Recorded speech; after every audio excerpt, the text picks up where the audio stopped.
उस एक वाक्य की जिसमें राजस्थान का साहित्य छिपा है, संस्कृति छिपी है, जिसमें मेहमान नवाजी छिपी है। वाक्य है पधारो म्हारे देश। राजस्थान को नए साल पर मिलेगा मेहमान नवाजी का मौका, क्योंकि राष्ट्रपति द्रौपदी मुर्मू महामहिम 3 जनवरी को जयपुर आ रही हैं। दरअसल संविधान पार्क का निर्माण किया गया है और उसका लोकार्पण होना है। उसी लोकार्पण कार्यक्रम में शामिल होने के लिए महामहिम राष्ट्रपति जयपुर आ रही हैं। राजभवन की अतिथि के रूप में वो लंच स्वीकार करेंगी। इसके बाद सेना के हेलीकॉप्टर से जयपुर से रवाना होकर उदयपुर पहुंचेंगी। वहां से शाम को पहुंचेंगी माउंट आबू। ब्रह्म कुमारी ईश्वरीय विश्वविद्यालय के कार्यक्रम में बतौर अतिथि वो शामिल होंगी। अगले दिन का भी कार्यक्रम है। 4 जनवरी को रोहटा में राष्ट्रीय जम्बूरी का उद्घाटन उनके हाथों होना है। कार्यक्रम स्थल के पास हेलीपैड बनाए गए हैं और जोधपुर के लिए रवाना होंगी यहां से, जहां से शाम 4 बजे सेना के हेलीकॉप्टर के जरिए वापस दिल्ली लौटने का कार्यक्रम है। और बात करते हैं यूपी निकाय चुनाव की, जहां ओबीसी आरक्षण को रद्द कर दिया गया है। इलाहाबाद हाईकोर्ट की लखनऊ बेंच का बड़ा फैसला। हाईकोर्ट ने निकाय चुनाव में ओबीसी आरक्षण को रद्द कर दिया है। हाईकोर्ट शनिवार को सुनवाई पूरी कर फैसला उसने सुरक्षित रखा था। ओबीसी आरक्षण के लिए अलग कमीशन बनाने के निर्देश दिए थे। अखिलेश और मायावती ने इसे दुर्भाग्यपूर्ण फैसला बताया और माना जा सकता है कि वर्तमान मुख्यमंत्री इसको लेकर कोई फैसला कर सकते हैं, लेकिन अभी फैसला इलाहाबाद हाईकोर्ट लखनऊ बेंच से आया है, जिसने ओबीसी आरक्षण को उत्तर प्रदेश निकाय चुनाव से हटा दिया है। डॉक्टर अधिया बने गुजरात सीएम भूपेंद्र पटेल के मुख्य सलाहकार। देश के वित्त सचिव रह चुके हैं, पूर्व आईएएस अफसर हैं डॉक्टर हसमुख अधिया। प्रधानमंत्री मोदी और दिवंगत वित्त मंत्री अरुण जेटली के बेहद करीबी रहे। वहीं एसएस राठौड़ को सीएम के सलाहकार के रूप में नियुक्त किया गया है। अभी गुजरात में जिस तरीके से बीजेपी बम्पर सीटों के साथ जीती है, या कहें कि आजादी के बाद एक ऐसा रिकॉर्ड बना है जिसमें बता दिया गया कि गुजरात में बीजेपी को टक्कर देने वाली वर्तमान स्थिति में कोई पार्टी नहीं। लेकिन यहीं से जिम्मेदारी बढ़ती है। जिम्मेदारी जनता के काम को करने की, जिम्मेदारी जो वादे किए गए उसको जनता के बीच में जाकर उनको पूरा करने के लिए। और ये काम दरअसल ब्यूरोक्रेसी का होता है। और इसीलिए जिस खबर का जिक्र हम करें वो खबर बेहद महत्वपूर्ण है, जिनको बाकायदा गुजरात सीएम भूपेंद्र भाई पटेल ने अपना मुख्य सलाहकार बनाया है। वो देश के वित्त सचिव रह चुके हैं, पूर्व आईएएस अफसर हैं, नाम है हसमुख अधिया। जरा समझिए, वो प्रधानमंत्री मोदी के साथ काम कर चुके हैं, दिवंगत वित्त मंत्री अरुण जेटली के बेहद करीबी रहे हैं और इसलिए उनको बाकायदा पता है कि प्रधानमंत्री मोदी का वर्किंग स्टाइल क्या है। उनको पता है कि भूपेंद्र भाई पटेल का वर्किंग स्टाइल क्या है और गुजरात की जनता के बीच में अगर वो जा रहे हैं सलाहकार बनकर, तो फिर उनकी भूमिका क्या रहने वाली।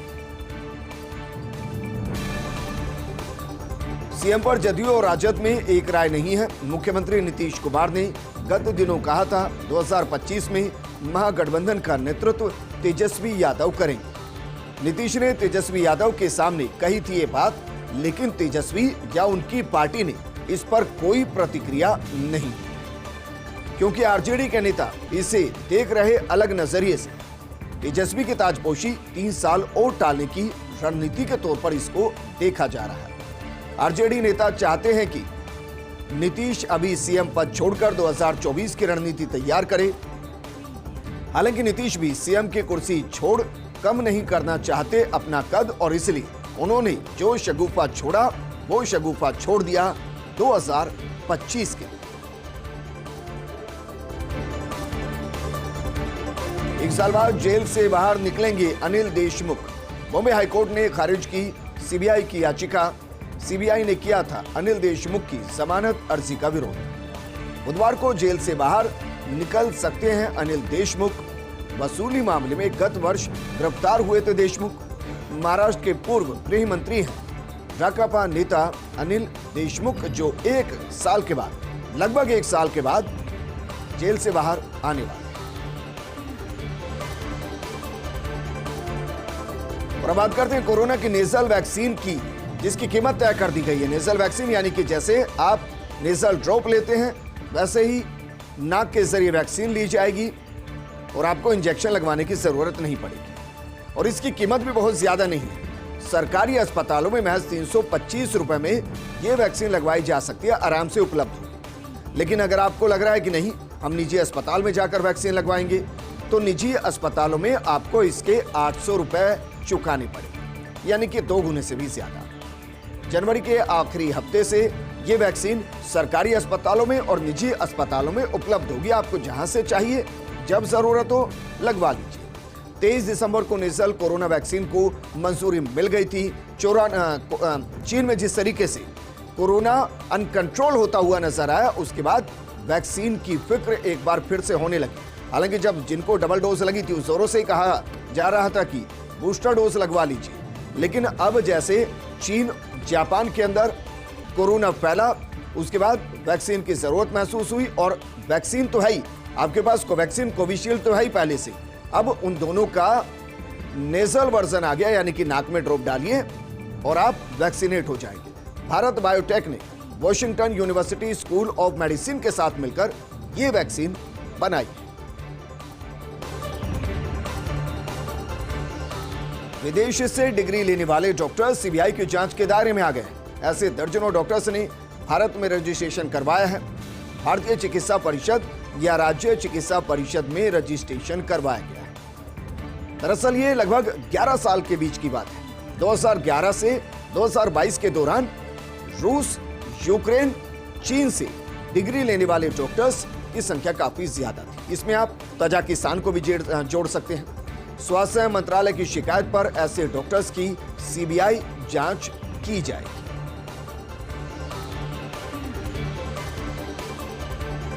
महाराष्ट्र कर्नाटक सीमा विवाद पर प्रस्ताव पास कर दिया गया है। मुख्यमंत्री एकनाथ शिंदे ने पेश किया है प्रस्ताव। महाराष्ट्र विधानसभा में सीमा विवाद पर प्रस्ताव को पास कर दिया गया है। सीएम शिंदे ने सीमा विवाद के लिए कांग्रेस को जिम्मेदार ठहराया। दरअसल ये कोई 1-2 गांव की बात नहीं है, ये बात है 865 मराठी भाषी गांव की, जिनको महाराष्ट्र में शामिल करने के लिए प्रस्ताव पास किया गया है। कर्नाटक मराठी विरोधी कदम उठा रहा है। जल्द केंद्र को भी इसे लेकर प्रस्ताव भेजा जाएगा कि जो कर्नाटक के अंदर अभी आते हैं और जो मराठी बोलते हैं, उनको महाराष्ट्र का हिस्सा बनाया जाए, और ये जो 865 के आसपास मराठी भाषी गांव हैं, उनको महाराष्ट्र का हिस्सा बनाया जाए। इसको लेकर प्रस्ताव पास कर दिया गया। अब जल्दी इसे केंद्र को भेजा जाए। आरएसएस की शाखाओं में हो सकता है महिलाओं का प्रवेश। 2024 में शताब्दी वर्ष मनाएगा राष्ट्रीय स्वयंसेवक संघ, यानी कि 2024 में 100 साल पूरा कर लेगा आरएसएस, और इसी सिलसिले में परिवार शाखा शुरू करने पर विचार किया जा रहा है। इसके माध्यम से आरएसएस से जुड़ सकती है महिलाएं। दिल्ली, मुंबई जैसे महानगरों में इसकी शुरुआत की जाएगी, और ये अपने आप में एक वो नवाचार होगा जिसके जरिए आरएसएस शायद उनको जवाब भी देना चाहती है जो ये कहते हैं कि आरएसएस में महिलाओं की एंट्री नहीं है। 2024 शताब्दी वर्ष के साथ आरएसएस इस नवाचार को कर सकता है। बीते 10 सालों में आरएसएस में बहुत से बदलाव हुए हैं। ऐसे बदलाव हुए हैं जिनकी किसी ने कल्पना नहीं की थी। ऐसे भी बदलाव हुए हैं जो समय की जरूरत थी, और शायद आरएसएस को अब लग रहा है कि समय की जरूरत है कि महिलाओं को भी आरएसएस के साथ जोड़ा जाए। 2024 से मुमकिन है इसकी शुरुआत। और अब बात करते हैं ब्रिटिश थिंक टैंक के अनुमान की। 10 साल में दुनिया की तीसरी बड़ी इकोनॉमी होगा भारत। 2035 में 10 लाख करोड़ डॉलर की अर्थव्यवस्था भारत की बन सकती है। खुद से सिमटते चीन की ग्रोथ कम हो सकती है। ऐसे में अनएक्सपेक्टेबल ग्रोथ होगी भारत में। महामारी के थमने के साथ आर्थिक गतिविधियों में तेज उछाल भी आएगा। हालांकि 2023 में भारत दुनिया में आबादी के हिसाब से नंबर 1 बन जाएगा, लेकिन 2035 तक 10 लाख करोड़ डॉलर की उसकी अर्थव्यवस्था होगी। और चीन जिस तरीके से विस्तारवादी सोच के साथ आगे बढ़ने की कोशिश कर रहा है, और उस विस्तारवादी सोच की वजह से वो अपने अंदर अपनों के बीच ही गिर गया है। कोरोना को जिस तरीके से उसने ताकत के साथ कम करने की कोशिश की, आज उसका हाल चीन भुगत रहा है। अर्थव्यवस्था चीन की एक बार पीक पर जा चुकी है। ऐसे में सभी भारत को विकल्प के तौर पर देख रहे हैं और इस विकल्प को दुनिया जब अपनाएगी तो मानकर चलिए अर्थव्यवस्था भारत की बूम बूम करेगी और शायद कुछ ऐसा ही अनुमान 2035 के लिए लगाया गया है। वहीं पुलिस के नक्शे कदम पर रेलवे पश्चिमी रेलवे वडोदरा मंडल ने जारी की अनूठे अंदाज में चेतावनी। दीवार पर थूकने पर लगेगा 500 रुपए का जुर्माना। दीवार फिल्म का अमिताभ शशि कपूर का पोस्टर चस्पा कर दिया गया। पोस्टर में अमिताभ बच्चन को यह कहते हुए दिखाया गया कि मेरे पास रेलगाड़ी है, रिजर्व सीट है, तुम्हारे पास क्या है? अमिताभ के सवाल का जवाब देते हुए शशि कहते हैं मेरे मुंह में पान है। फिर अमिताभ कहते हैं खबरदार, दीवार पर थूकना मत, नहीं तो लगेगा 500 रुपए का जुर्माना। एक अच्छे तरीके से इस एड को डिजाइन किया गया ताकि लोगों तक संदेश पहुंचाया जा सके, लेकिन उम्मीद हम यही करेंगे कि संदेश का कम से कम असर होता हुआ दिखाई दे। छत्तीसगढ़ में स्टेशंस का कायाकल्प होगा। 3 प्रमुख रेलवे स्टेशंस के मेकओवर की तैयारी की जा रही है और ये कौन कौन से हैं ये हम आपको बता रहे हैं। इनमें पहला स्टेशन है रायपुर, दूसरा स्टेशन है बिलासपुर, तीसरा स्टेशन है दुर्ग रेलवे, जिनका कायाकल्प किया जाएगा। आधुनिकीकरण इन तीनों रेलवे स्टेशन का होगा। तीनों स्टेशन के मेकओवर पर कितना खर्च होगा? 1200 करोड़ रुपए, यानी कि 400 करोड़ रुपए में एक स्टेशन का मेकओवर किया जाएगा, आधुनिकीकरण किया जाएगा। और यह भी मानकर चलिए कि अगले जो 2-4 साल हैं उसमें रेलवे को मजबूती दी जाएगी, रेलवे की फैसिलिटी को मजबूती दी जाएगी, रेलवे के अंदर जो सुख सुविधाएं हैं, रेलवे को लेकर जो नजरिया है उसको पूरे तरीके से बदला जाएगा और इसलिए रेलवे पर लगातार फोकस किया जा रहा है। और बात करते हैं बैंक हॉलिडे 2023।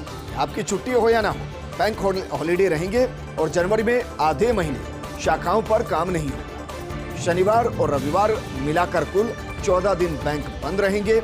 आरबीआई ने जारी किया नए साल 2023 के लिए बैंक छुट्टियों की लिस्ट। इनमें से कुछ छुट्टियां पूरे भारत में बैंक शाखाओं में रहेंगी, जबकि कुछ छुट्टियां स्थानीय पर्व और त्योहारों के आधार पर राज्यों में खास तरीके से रहेंगी। जनवरी महीने के पहले दिन रविवार होने के कारण बैंक बंद रहेंगे।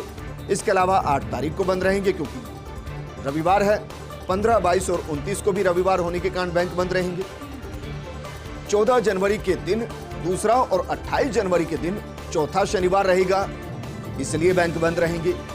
26 जनवरी को गणतंत्र दिवस है और इसलिए सभी बैंक शाखाओं में छुट्टी रहेगी।